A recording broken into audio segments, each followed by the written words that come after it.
Essa pressão segue e, no momento, a novela aponta para uma derrota, o capítulo é de derrota para o Guedes, né, Fabiola? Então, vamos só recuperar um pouco essa história de que ele estava entrando nesse braço de ferro com o Centrão, já vem de alguns dias, mas nessas últimas semanas isso se acirrou e ele começou a perder. Quando ele começou a fazer essa negociação e viu que na mesa estaria Arthur Lira e Ciro Nogueira, empoderados e com muita sede nos olhos, muito sangue nos olhos, ele viu que ele tinha sido derrotado, que ele já tinha perdido o apoio do presidente Bolsonaro nessa questão dos combustíveis.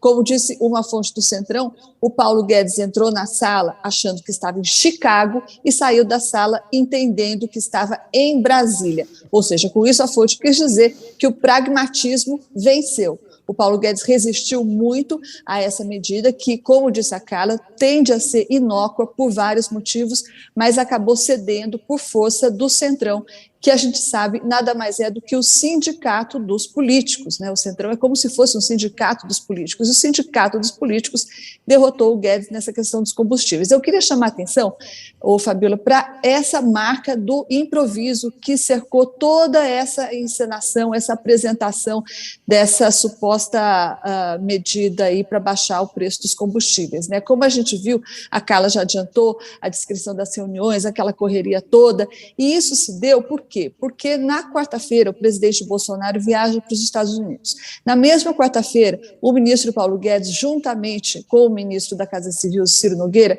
os dois vão para Paris, para a reunião da OCDE. Ou seja, essa semana o que acontece? O governo para, nada acontece, nem no executivo e, por consequência, no legislativo em relação à questão dos combustíveis.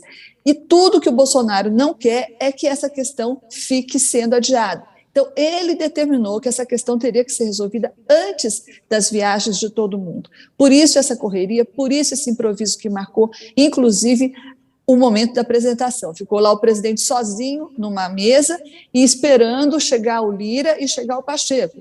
Uma coisa que não se vê em lugar nenhum, né? Era um anúncio que tinha que estar cercado de uma impressão de organização, ao menos, e foi isso que a gente viu.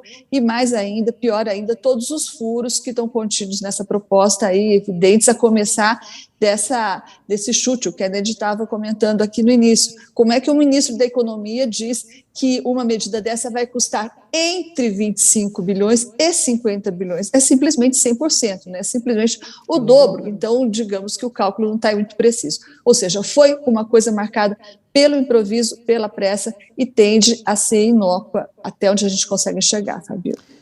Bom, essas...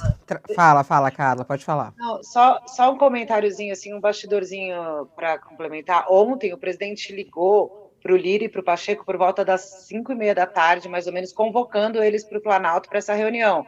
Meio às pressas, falou, eu decidi, farei o anúncio. Então, assim, foi, como a Thaís colocou, bem às pressas. E aí também uma outra informação, nessa coisa de viagens internacionais, porque o presidente vai para a cúpula lá em Los Angeles, o Lira vai com ele, também agora decidiu que vai com o presidente para Los Angeles. É mais gasto público em ano eleitoral, né, que a gente tem que arcar, porque o presidente da Câmara não pode assumir aí a cadeira de presidente, porque é candidato.